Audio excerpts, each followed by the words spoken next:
ಮೂಡ ಪ್ರಕರಣ ಇಡೀ ರಾಜ್ಯದಲ್ಲಿ ರಾಜಕೀಯ ವಾಗ್ದಾಳಿಗಳು ಜೊತೆಗೆ ಗಲಾಟೆಗಳು ಪ್ರತಿಭಟನೆಗಳಿಗೆ ಸಾಕ್ಷಿಯಾಗಿದ್ದು ಇದೇ ಮೂಡ ಹಗರಣದ ವಿಚಾರ.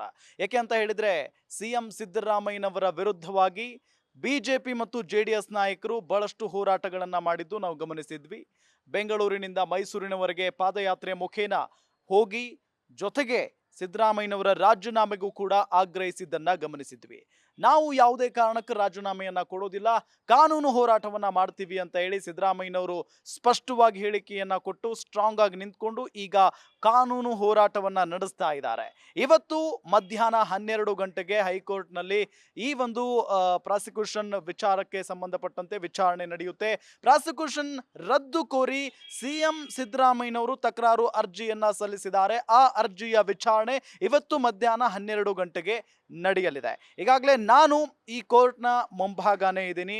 ಸಾಕಷ್ಟು ಕುತೂಹಲ ಇದೆ. ಇವತ್ತು ಏನ್ ನಿರ್ಧಾರ ಆಗುತ್ತೆ, ಸಿಎಂ ಸಿದ್ದರಾಮಯ್ಯನವರ ಭವಿಷ್ಯ ಇವತ್ತು ನಿರ್ಧಾರ ಆಗುತ್ತೆ. ಯಾಕೆ ಅಂತ ಹೇಳಿದ್ರೆ ಪ್ರಾಸಿಕ್ಯೂಷನ್ ಅವರ ಒಂದು ಅರ್ಜಿ ಪುರಸ್ಕಾರ ಆಗಿಬಿಟ್ರೆ ಸಹಜವಾಗಿ ಸಿದ್ದರಾಮಯ್ಯನವ್ರಿಗೆ ಎಲ್ಲೊಂದ್ ಕಡೆ ನಿರಾಳರಾಗ್ಬಿಡ್ತಾರೆ. ಅದೇ ಅರ್ಜಿ ತಿರಸ್ಕಾರ ಆಗಿಬಿಟ್ರೆ ಸಿದ್ದರಾಮಯ್ಯನವರಿಗೆ ಸಂಕಷ್ಟ ಕಟ್ಟಿಟ್ಟ ಬುತ್ತಿ. ಹಾಗಾಗಿನೇ ಈ ವಿಚಾರ ಬಹಳಷ್ಟು ಗಂಭೀರ ಸ್ವರೂಪವನ್ನ ಪಡೆದುಕೊಂಡಿದೆ. ಇದರ ಜೊತೆಗೆ ಇನ್ನೇನು ಕೆಲವೇ ಕ್ಷಣಗಳಲ್ಲಿ ವಿಚಾರಣೆಯೂ ಕೂಡ ಆರಂಭ ಆಗುತ್ತೆ. ದೂರುದಾರರೆಲ್ಲರೂ ಕೂಡ ಸಿಎಂ ಅಬ್ರಾಹಂ ಆಗಿರ್ಬೋದು, ಜೊತೆಗೆ ಸ್ನೇಹಮಯಿ ಕೃಷ್ಣ ಅವರೆಲ್ಲರೂ ಕೂಡ ಆಗಮಿಸಲಿದ್ದಾರೆ. ಜೊತೆಗೆ ಸಿಎಂ ಪರವಾಗಿ ವಾದ ಮಂಡಿಸಿರುವಂತ ವಕೀಲರು ಕೂಡ ಆಗಮಿಸ್ತಾರೆ. ಹೀಗೆ ಎಲ್ಲರೂ ಕೂಡ ಆಗಮಿಸಿದಂತ ಸಂದರ್ಭದಲ್ಲಿ ವಿಚಾರಣೆ ಆರಂಭ ಆಗುತ್ತೆ. ಆದ್ರೆ ಅದಕ್ಕಿಂತ ಮೊದಲು ಈ ಒಂದು ಪ್ರಾಸಿಕ್ಯೂಷನ್ ವಿಚಾರ ಏನಿದೆಯಲ್ಲ, ರಾಜ್ಯದಲ್ಲಿ ಬಹಳಷ್ಟು ಇತ್ತೀಚಿನ ದಿನಗಳಲ್ಲಿ ಸದ್ದು ಮಾಡಿರುವಂತಹ ವಿಚಾರ. ಯಾಕೆ ಅಂತ ಹೇಳಿದ್ರೆ ಬಹಳಷ್ಟು ಕ್ಲೀನ್ ಇಮೇಜ್ ಹೊಂದಿದ್ದಂತ ನಾಯಕ ಸಿದ್ದರಾಮಯ್ಯನವರನ್ನ ಅಥವಾ ಅವರ ಕೆರಿಯರ್ಗೆ ಅಥವಾ ಅವರ ರಾಜಕೀಯ ಜೀವನದಲ್ಲಿ ಯಾವುದೇ ರೀತಿಯಾದಂತ ಒಂದು ಕಪ್ಪು ಚುಕ್ಕೆ ಇರಲಿಲ್ಲ. ಇದರಿಂದ ಎಲ್ಲೋ ಒಂದ್ ಕಡೆ ಅವರ ರಾಜಕೀಯ ಜೀವನದಲ್ಲಿ ಮಸಿ ಬೆಳಿಬೇಕು ಅಥವಾ ಆ ಕ್ಲೀನ್ ಇಮೇಜ್ ಅನ್ನ ಹೋಗ್ಲಾಡಿಸಬೇಕು ಅನ್ನೋ ನಿಟ್ಟಿನಲ್ಲಿ ಬಿಜೆಪಿ ಮತ್ತು ಜೆಡಿಎಸ್ ನಾಯಕರು ಬಹಳಷ್ಟು ಪ್ರಯತ್ನವನ್ನ ಪಡ್ತಾ ಇದ್ದಾರೆ. ಆ ನಿಟ್ಟಿನಲ್ಲೇ ರಾಜ್ಯಪಾಲರು ಪ್ರಾಸಿಕ್ಯೂಷನ್ಗೆ ಅನುಮತಿಯನ್ನ ಕೊಟ್ಟ ನಂತರ ಏನೆಲ್ಲ ಬೆಳವಣಿಗೆಗಳಾಗ್ತಾ ಇದ್ದಾವೆ ಅನ್ನೋದು ನಿಮಗೆಲ್ಲ ಗೊತ್ತಿರುವಂತಹ ವಿಚಾರ.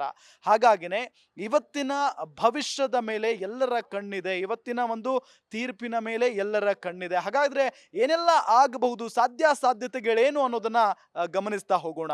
ಈ ಕೋರ್ಟ್ ಒಂದು ತೀರ್ಪು ಬಂದ ನಂತರ ಬರುವುಗಿಂತ ಮುಂಚೆ ಸಾಕಷ್ಟು ಪ್ರಶ್ನೆಗಳಿದಾವೆ. ಬಹಳ ಪ್ರಮುಖವಾಗಿ ಸಿಎಂಗೆ ರಿಲೀಫ್ ಸಿಗುತ್ತಾ ಅಂತ ಹೇಳಿ, ಸಿಎಂಗೆ ಇದರಿಂದ ರಿಲೀಫ್ ಸಿಗುತ್ತಾ ಅಥವಾ ಇನ್ನೂ ಟೆನ್ಷನ್ ಜಾಸ್ತಿ ಆಗುತ್ತಾ ಅನ್ನೋದು ಒಂದು ಪ್ರಶ್ನೆ.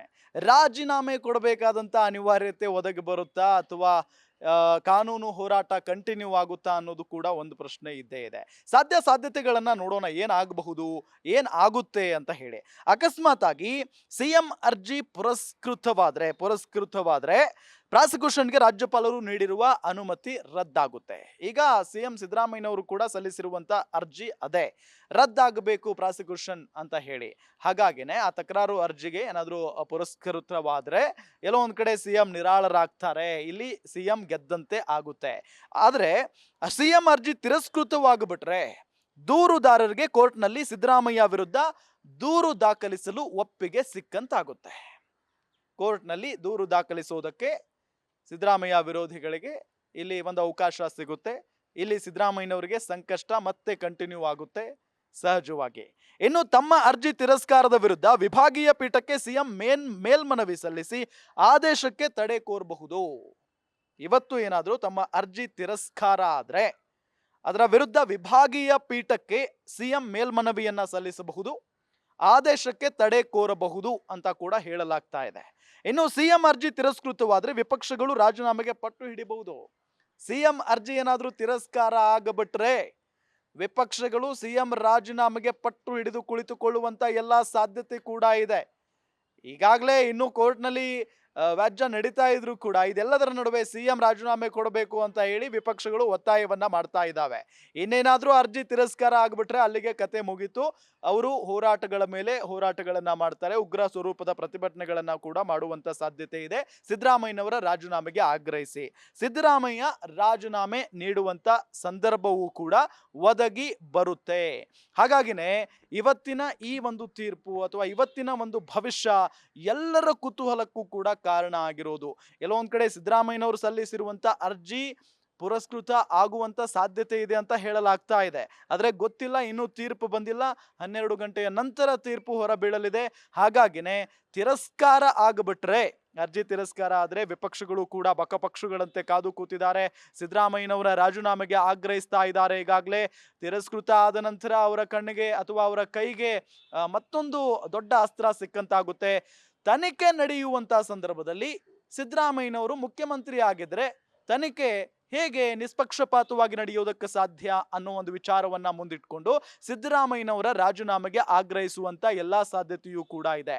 ಹಾಗಾಗಿನೇ ಇವತ್ತು ಏನ್ ಆಗುತ್ತೆ ಅನ್ನೋ ಕುತೂಹಲದ ಜೊತೆಗೆ ಸಿದ್ದರಾಮಯ್ಯನವರು ಅಂದ್ರೆ ಇವತ್ತಿನ ನಿರ್ಧಾರದ ನಂತರ ಸಿದ್ದರಾಮಯ್ಯನವರ ನಡೆ ಏನಾಗಿರುತ್ತೆ, ವಿಪಕ್ಷಗಳ ನಡೆ ಏನಾಗಿರುತ್ತೆ, ದೂರುದಾರರ ನಡೆ ಏನಾಗಿರುತ್ತೆ ಅನ್ನೋ ಕುತೂಹಲದ ಪ್ರಶ್ನೆಯೂ ಕೂಡ ಇದ್ದೇ ಇದೆ. ಆದ್ರೆ ಇವತ್ತಿನ ತೀರ್ಪು ಸಿದ್ದರಾಮಯ್ಯನವರ ಇಡೀ ರಾಜಕೀಯ ವೃತ್ತಿ ಜೀವನವನ್ನೇ ಅಂದ್ರೆ ನೋಡುತ್ತೆ ಅಥವಾ ತೀರ್ಮಾನಿಸುತ್ತೆ ಅಂದ್ರೂ ಕೂಡ ತಪ್ಪಾಗ್ಲಿಕ್ಕಿಲ್ಲ. ಯಾಕಂತ ಹೇಳಿದ್ರೆ ಈಗಾಗಲೇ ಹೇಳಿದ ಹಾಗೆ ಸಿದ್ದರಾಮಯ್ಯನವರು ಕ್ಲೀನ್ ಇಮೇಜ್ ನಾಯಕ, ಯಾವುದೇ ರೀತಿಯಾದಂತ ಒಂದು ಕೆಟ್ಟ ಹೆಸರನ್ನ ಗಳಿಸಿಲ್ಲ, ಕಪ್ಪು ಚುಕ್ಕೆ ಇಲ್ಲ. ಇಂಥ ಸಂದರ್ಭದಲ್ಲಿ ಮೂಡ ಹಗರಣದಿಂದ ಅವರ ಹೆಸರಿಗೆ ಮಸಿ ಬಳಿಯುವಂತ ಪ್ರಯತ್ನ ನಡೀತಾ ಇದೆ. ಅಕಸ್ಮಾತ್ ಆಗಿ ಅವರ ಪಾತ್ರ ಈ ಒಂದು ಹಗರಣದಲ್ಲಿ ಇದ್ದಿದ್ದೇ ಆದ್ರೆ ಇವತ್ತಿನ ತೀರ್ಪು ಅವರ ವಿರುದ್ಧ ಬರುವಂತ ಎಲ್ಲಾ ಸಾಧ್ಯತೆಯೂ ಕೂಡ ಇದೆ. ಕಾದ್ ನೋಡೋಣ ಏನಾಗುತ್ತೆ ಅಂತ ಹೇಳಿ. ಕ್ಯಾಮರಾಮನ್ ಪವನ್ ಜೊತೆ Ram Badiger, guarantee news Bengaluru. Guarantee news, ಸುದ್ದಿ ಖಚಿತ, ನ್ಯಾಯ ನಿಶ್ಚಿತ.